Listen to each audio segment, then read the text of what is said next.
Hi, my name's Starling Chipanga. My name's Bernard Ndango.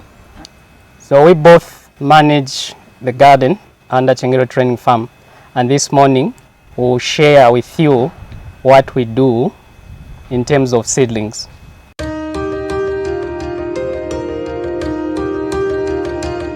Yeah, so to begin with, we will talk about seedlings. So the journey for our seedlings at Chengelo Training Farm starts from this point. And seedlings, you can raise them in two ways. So there is a way where you use seedling trays, which you can get from High-Grade in Lusaka. Then there's also another way where you prepare a seed bed.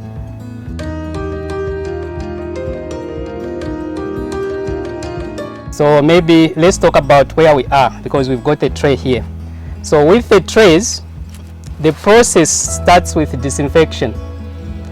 And there are also two methods of disinfecting the trays. There's a chemical one, which is expensive. Then there's also a traditional one, which is not expensive. You just need a big pot with where you can boil the water and then dip this thing in that boiling water that kills all the pathogens possibly in the seeding tray. Now the importance is that you need to raise healthy seedlings. So that is done just to make sure we are raising healthy seedlings, to make sure we are planting the seed in the healthy environment. And so maybe let's demonstrate how we immerse this one before we can seed.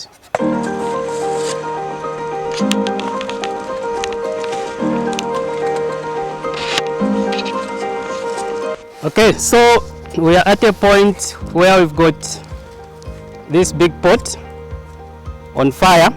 So we just need a few pieces of firewood and then start a fire with a big pot, big enough for the tray to fit in. So my colleague Bernard will immerse it. We'll show you how we do it. Go ahead.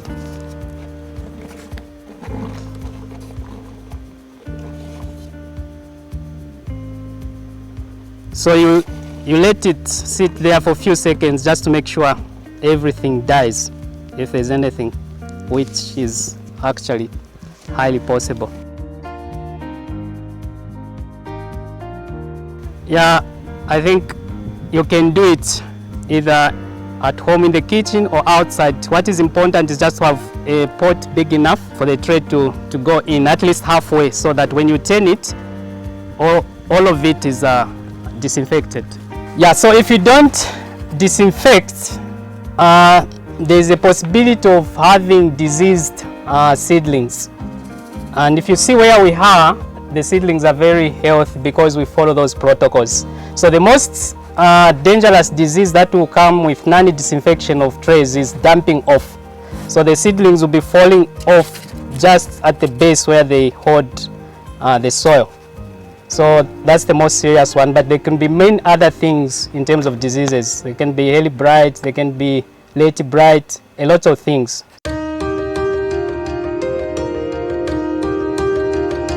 So you can use a seed bed, should I put it. So you just select a piece of land which is on a flat piece of land.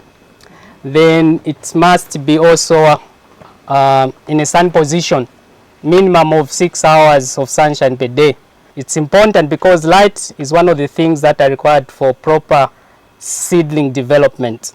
So lack of light will mean you ending up with leggy seedlings that are very long, that don't have support, and when you transplant them, they fall off to the ground.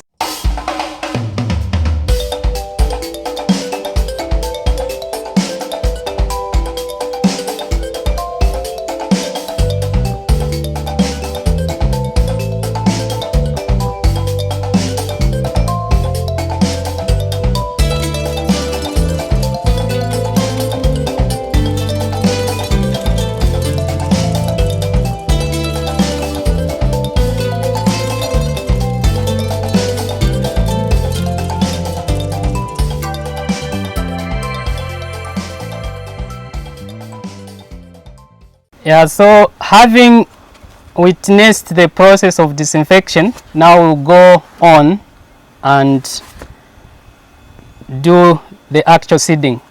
What we're talking about now is the tray method. So this one is always better, and I'll encourage people to sacrifice to make sure they're able to get to this level. The advantages are that, one, you cut on time, you save on time because you are not going to dig and prepare the bed. Then secondly, it's easy to disinfect, as we saw that side, because the other method to require a longer process to disinfect.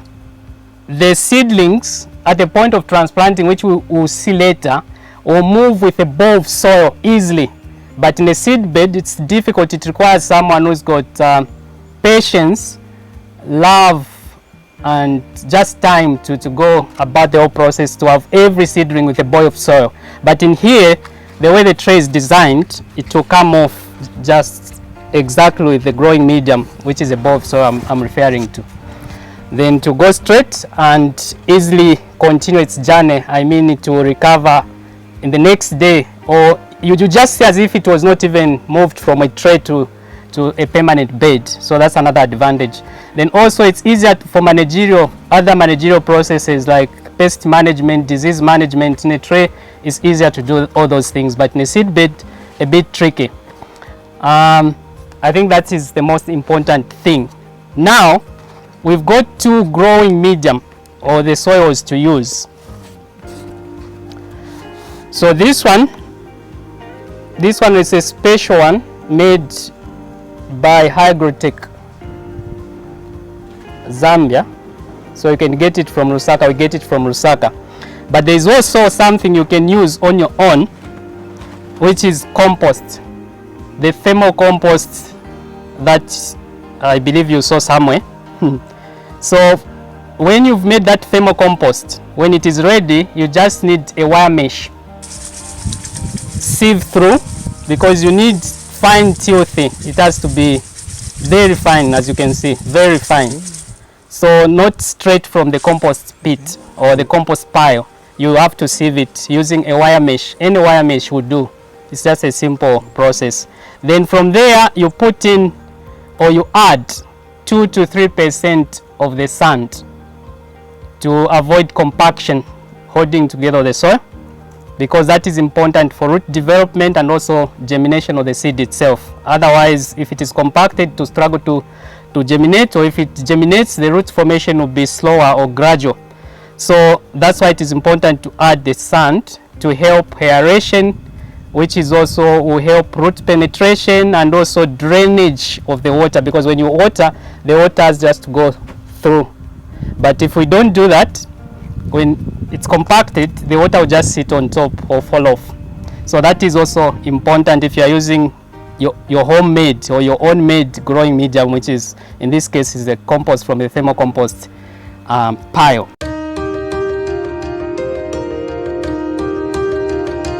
Okay, so now I'm going to demonstrate how we put hygromix on the trays.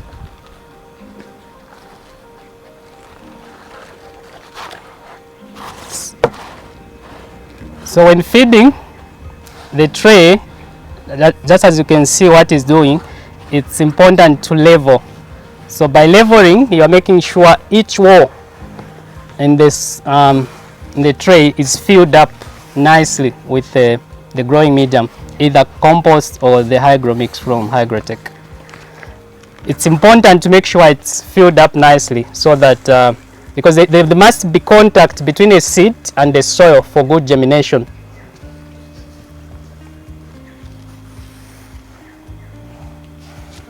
So we've used both of the growing media that we had, the hygromix and the compost.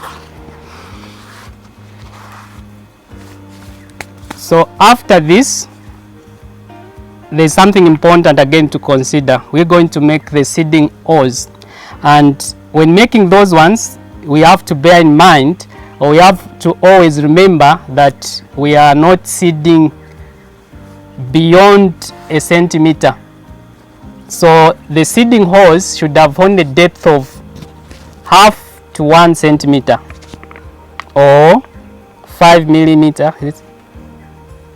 Yeah, half to 1 centimeter. I think that's important. Let me not complicate it. It's easier that way. So now Bernard is going to make those seeding hose. So if the size of a seed depends how much it should go, and that is why there's that range of half centimeter to about a centimeter. It shouldn't go beyond a centimeter. That is very important to remember. Never seed beyond a centimeter, because you're going to have problems with emergence or germination. And again, if you choose to go half centimeter, just make sure it is consistent in that seeding tray. So now I'm going to demonstrate how we make hose.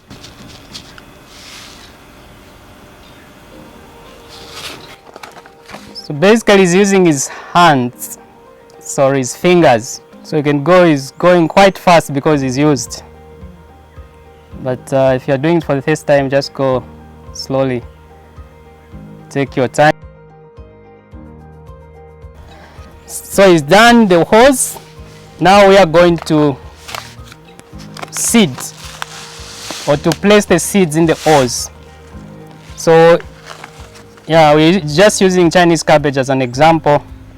And seeds cost money, and therefore it's important that we use it wisely. So it's important to try as much as possible to drop 1 seed per seeding hole, and that's exactly what we're going to be doing with Bernard now. At times you'll have more than 1 falling. 2 is okay, but more than 2, it means you have to remove some of the seeds, because if you're going to throw away a lot of seedlings when thinning, then that's your money you are throwing away.